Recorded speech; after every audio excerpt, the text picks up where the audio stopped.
বন্ধুরা, আজ 13ই জানুয়ারি 2026 এবং আজ হচ্ছে মঙ্গলবার। চলে এলাম আজকের আবহাওয়ার খবর নিয়ে। শুরুতেই জানাই, এবার কিন্তু ঠান্ডা কমতে চলেছে, তবে আজকাল নয়, সেই 19 তারিখ থেকে।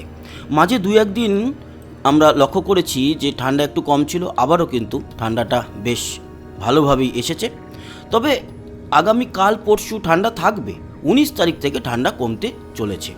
এই পুরো বিষয় নিয়ে আলোচনা করব। তবে এই মুহূর্তে আমাদের দক্ষিণবঙ্গ সহ পশ্চিমবঙ্গের তাপমাত্রা ওই 23 থেকে 25-এর মধ্যে রয়েছে।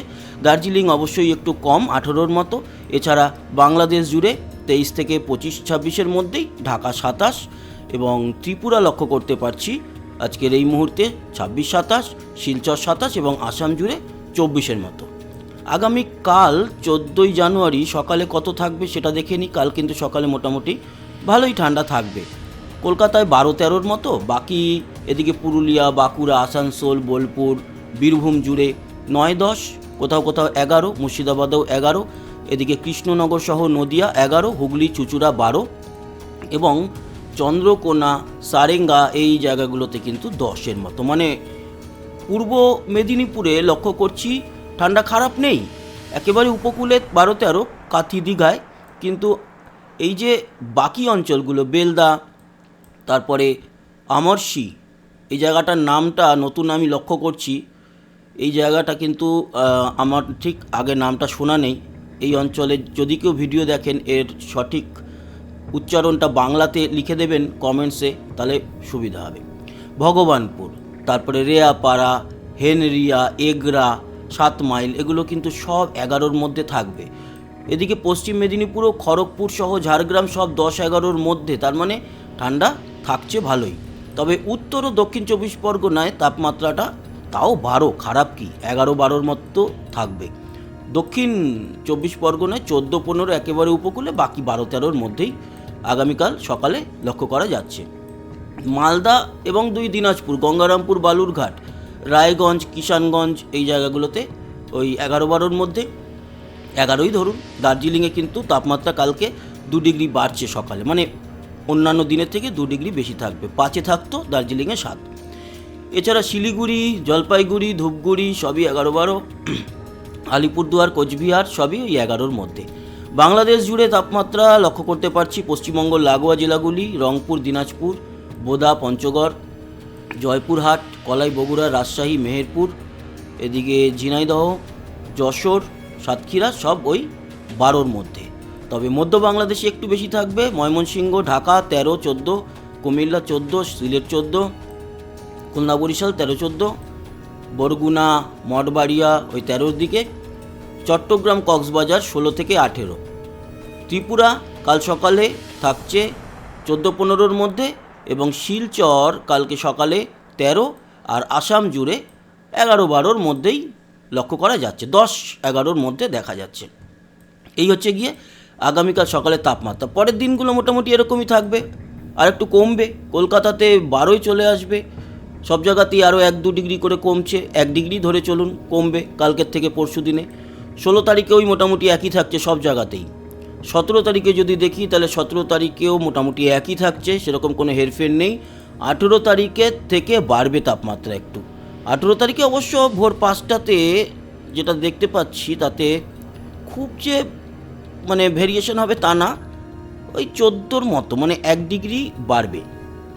19 তারিখ থেকে তাপমাত্রায় খানিকটা হেরফের দেখা যাবে, 14-15-র দিকে চলে যাবে এবং 20 তারিখ থেকে তাপমাত্রা ঊর্ধ্বগামী হবে। এই দেখতেই পাচ্ছেন, ভোর 6টায় 16 তাপমাত্রা, 17 তাপমাত্রা, এরকমটা কিন্তু কয়েকটা দিন আমরা দেখতে পাচ্ছি।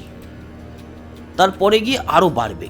তো খুব যে বেড়ে যাবে তা নয়, ঠান্ডা থাকবে, তবে একেবারে এই যে জবুথবু পরিস্থিতি হয়ে গেছিলো সেটার থেকে খানিকটা অবশ্যই রেহাই।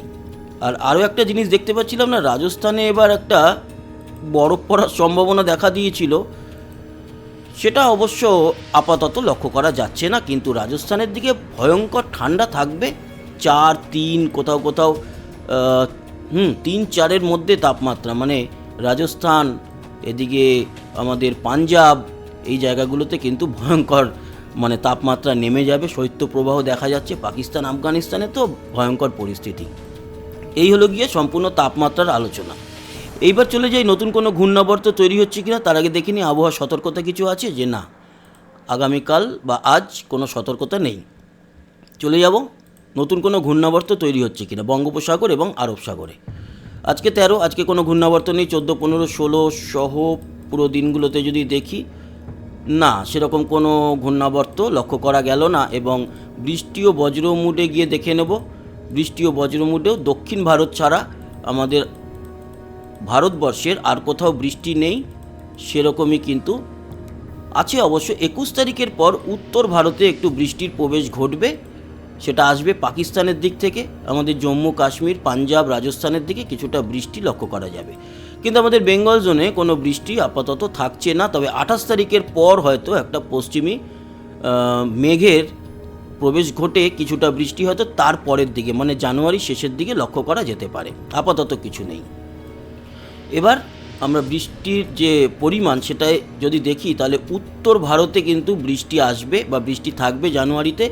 দক্ষিণ ভারতের একেবারে উপকূল অঞ্চলে থাকবে, শ্রীলঙ্কাতে থাকবে, কিন্তু আমাদের বেঙ্গল জোনে দার্জিলিং ছাড়া, সিকিম ছাড়া, মানে বেঙ্গল জোন বলতে সিকিমটা বাদই দিলাম, দার্জিলিং ছাড়া আর কোথাও কিন্তু বৃষ্টির দেখা পাওয়া যাবে না, আর হয়ও না এই সময়। তবে অন্যান্য বার আমরা দেখেছি যে ডিসেম্বরে বা জানুয়ারিতেও 2-1 দিন মাঝে হয়তো বৃষ্টি হয়। এবছরটা একেবারেই শীতের মধ্যে কোনো দিনই বৃষ্টি আমরা পাইনি, তাই কিন্তু ঠান্ডাটা আরও বেশি এবছর আমরা মানে উপলব্ধি করতে পারছি। এটাই মোটামুটি আপডেট। এবার দেখে নেব আমরা কুয়াশা কীরকম থাকবে। আজকের এই মুহূর্তে তো কুয়াশা নেই, বিকেল ও সন্ধ্যের দিকে যেটা দেখা যাচ্ছে মাঝরাতের পর কুয়াশা থাকবে, তবে দক্ষিণবঙ্গের ক্ষেত্রে খুব একটা নয়। কৃষ্ণনগর, তেহট্ট, বহরমপুর, মুর্শিদাবাদের, তারপর ডোমকল, ভগবানগোলা, করিমপুর এই জায়গাগুলোতে মাঝারি কুয়াশা, বনগাঁ, হাবড়া, বসিরহাট পর্যন্ত। বাংলাদেশ জুড়ে কিন্তু কুয়াশাটা থাকবে। সবচেয়ে বেশি কুয়াশা বাংলাদেশে থাকবে হচ্ছে জয়শ্রী, দিরাই, বলাগঞ্জ এই অঞ্চলে। বাকি মোটামুটি একেবারে দক্ষিণের উপকূল ছাড়া, পিরোজপুর এই অঞ্চলগুলো ছাড়া পুরো বাংলাদেশ জুড়েই মাঝারি কুয়াশা থাকবে।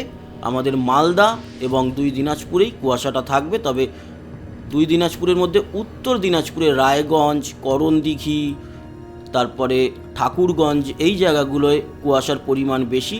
এবং এদিকে রামসাই, তারপরে গজলডোবা, টি গার্ডেন এখানের কুয়াশাটা বেশি থাকবে। বাকি শীতলকুচি, দিনহাটা এদিকেও কিন্তু কুয়াশা আমরা দেখতে পাচ্ছি। তো এখন কুয়াশা এই 2-3 দিন থাকবে, কিন্তু পরিমাণ কম। মাঝে যেরকম কুয়াশা, ঘন কুয়াশা পড়ছিল সেরকমটা আপাতত থাকবে না 18 তারিখ পর্যন্ত। 18 তারিখের দিকে গিয়ে আমাদের মালদা, তারপর বীরভূমে কুয়াশাটা খানিকটা বৃদ্ধি পাবে। এই হচ্ছে গিয়ে পরিস্থিতি। পরে 20 তারিখের পরে যে ঠান্ডাটা কমছে সেই সময় কিন্তু কুয়াশার প্রভাবটা বৃদ্ধি পাবে। কুয়াশা বৃদ্ধি পেলে সবসময় ঠান্ডাটা একটু কমে। তো এই ছিল আজকের আপডেট, আশা করি কাজে লাগলো। সবাই ভালো থাকবেন, সুস্থ থাকবেন, আবার দেখা হবে কালকে। ততক্ষণের মতো টাটা।